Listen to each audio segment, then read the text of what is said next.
All right, Berg Sports followers, welcome to episode 3 of our baseball talk show, season 2. I'm here with the Briarwoods Falcons baseball program. Guys, welcome to the show. Thanks for having us. Great to be here. All right, guys. Coach, I'm going to start off with you. Obviously, the Briarwoods, tradition has had a lot of guys come out. You took over for Coach Miller.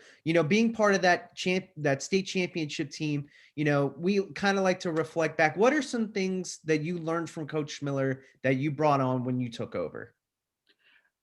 When I took over for Jason, he had started a tradition at Briarwoods, and I told him face to face, I said, my only goal is to continue what you started and try to make it even better. I have nothing but respect for Jason, what he's been able to do at Briarwoods for his time there, and grateful that he was able to bring me on board that 1 year. And I think we've got continued to. I think if you were to ask Jason, I think he would be very pleased with what we've been able to accomplish and continue the tradition.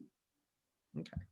And then for you guys, Evan Jackson and John, I could go on, we've had a couple. Michael Ludwig is a 2-time Berg Sports Outfielder of the Year, MVP. Wilson, he was a pitcher of the year. What's it like to see those guys to go on the next level, and how they kind of helped you and inspired you guys to be a Briarwoods Falcon and be part of that tradition? Well, those guys were like huge role models for us coming up. I know Evan got to play with them, but me and John watching them play, as I was on JV, going to their games and stuff, they were studs out there. So watching them, I played both of their positions, so just learning from them, it was really great to watch. As Jackson said, we were both on JV at the time, and going to those varsity games, seeing what they were all about, really kind of made me take baseball serious moving on to the varsity level. It kind of showed me once you get there, it's go time. It's these kids are legit. That's just how I saw things. Yeah, and for me, I transferred to Briar when I was a sophomore, but always hearing about what these people did, and then I see them now playing D1 and they're doing great at that level. I just want to strive to be that good and be one of those people. Okay. And, as we talked in our previous episodes, obviously, last year there wasn't a season. We weren't sure if there was going to be a season. So for you guys, for coach and players, how did you guys stay baseball ready physically and mentally? I know from a coaching standpoint, last year was tough. That was probably one of the hardest things I've ever had to experience as a coach, to try to tell those kids that they weren't going to be able to have a season, especially considering all the hard work they put in. But watching these guys and what they do over the summer and the travel teams that they play for it's pretty impressive to see the commitment that they put in. But not just on the baseball field, our guys are committed in that weight room, and it's a great place for them to just grow as a team. Okay. And then for you guys, as players, how did you guys stay ready? Like Coach said with the weight room, we all love hopping in there, getting team lifts in when we could. When COVID started to hit or whatever, we tried to stay as ready as possible because we never know if we were going to be able to play or whatever. So just using the facilities, whatever we could. We got a local field like Parcells. We all would go hit with each other, get work in. Just trying to stay ready. We also had a fall season. We made our own fall team, the Birds, coached by some of the parents of the team. And we played throughout the fall as a team. It was good to get out there. As Jackson said, we'd stayed ready. We'd go hit up Parcells, do our fielding work, whatever we needed to do. Guys played summer ball with their travel programs. And I think it was a well spent period of time that we couldn't be on the diamond, but I think it was well spent. Yeah, lifting really helped me during the quarantine. It really helped me mentally because, no baseball, that's less social interaction and everything. But when the summer came around, it was really good to be back on the diamond, and then playing with my friends, obviously, and the team back together in the fall with the Birds was really great. And then we just tried to take advantage of all the green days we had, even though it was limited this year. Okay. And, as we kind of talked about in, some of the previous 2 episodes that we had, from a coaching standpoint and playing as from a player's point, MLB got to play. Was there anything watching those guys play that you guys kind of learned like, oh, I can learn something from them playing through a quarantine season? I just learned that like the grind was real. Like those guys are out there, no fans, like just the love of baseball, just out there grinding each and every day, playing the game they love, just getting to play baseball. So I thought it was really cool to watch.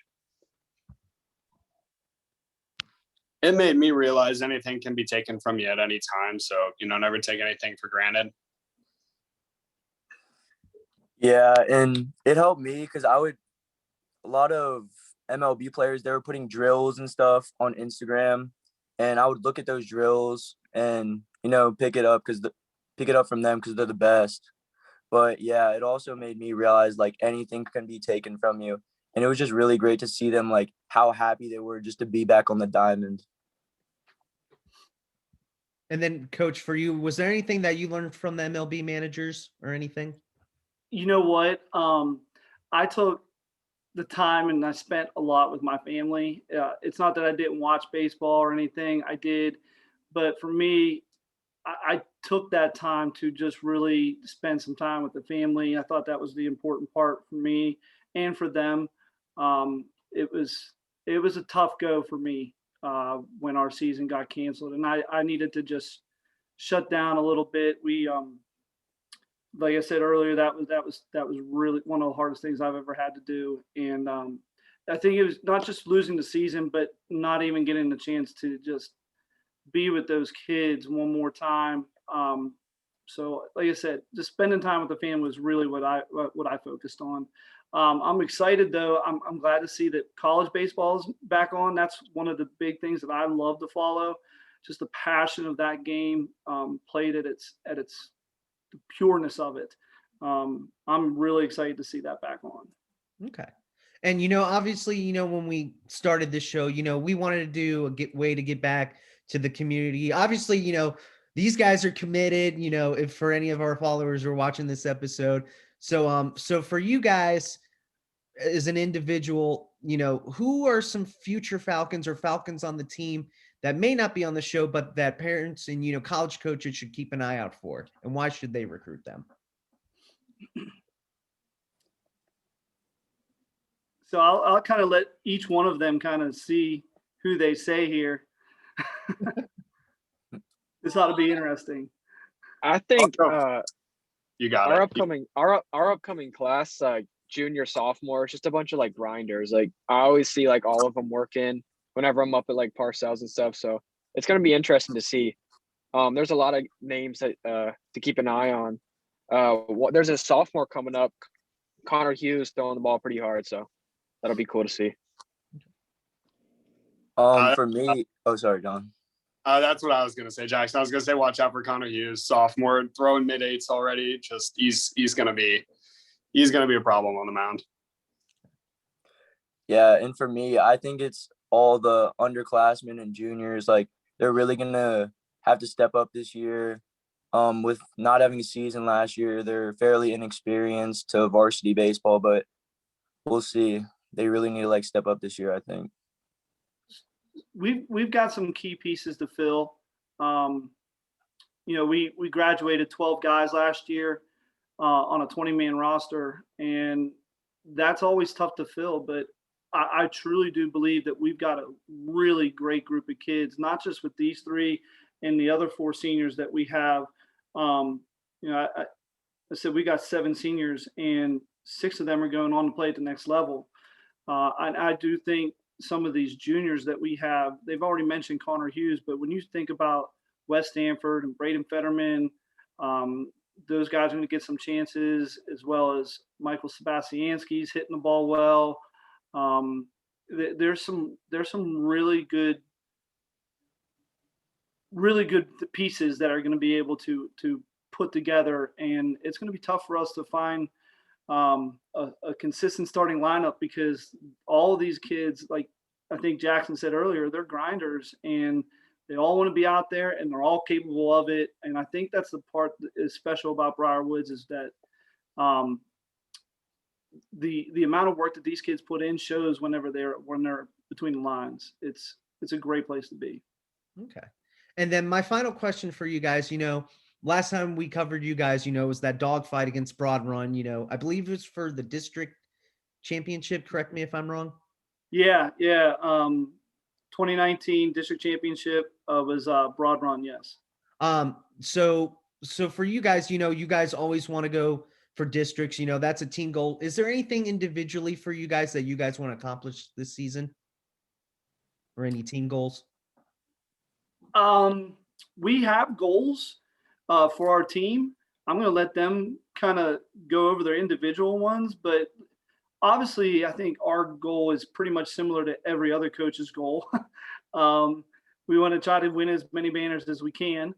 But for us, we kind of break our season down into quarters, and we constantly tell our kids we want to win each quarter. If we do that, we're going to set ourselves up for success. And then we have some other team goals that go along with that as well. But their individual goals, that's something that we talk about with them too. But that's up to them to set. And then we talk about realistic goals too. So what do you got, Evan? What's your goal? For me, it's just my main goal is I just want to be a really good leader this year. We're gonna have a fairly young team, so I'm excited to be on the field with them every day and just help our younger kids get better every day. I'm with Evan on that. I like seeing all the juniors coming up and stuff, and a couple of the sophomores. There's only 6 of us seniors, so if we can be leaders and help the next generation blossom, and hopefully they have 8 or 9 commits, that'd be awesome. This season, I feel like it's going to be a big season for myself because since junior year winter, I've changed a lot in terms of physicality and whatnot. I don't know if you heard that. That's my phone. And I haven't played with these guys in a while other than the fall. So, I'm excited to show what I've polished and really have a shot with these guys one last time. All right. Well, guys, I appreciate you guys joining me this evening. We've been saying, we pray for you guys, stay safe, stay healthy, and we look forward to coming to downtown Brambleton and covering a Briarwoods baseball game very soon. Well, thanks for having us. We really do appreciate this. Thank you, sir. Thank you for having us, sir.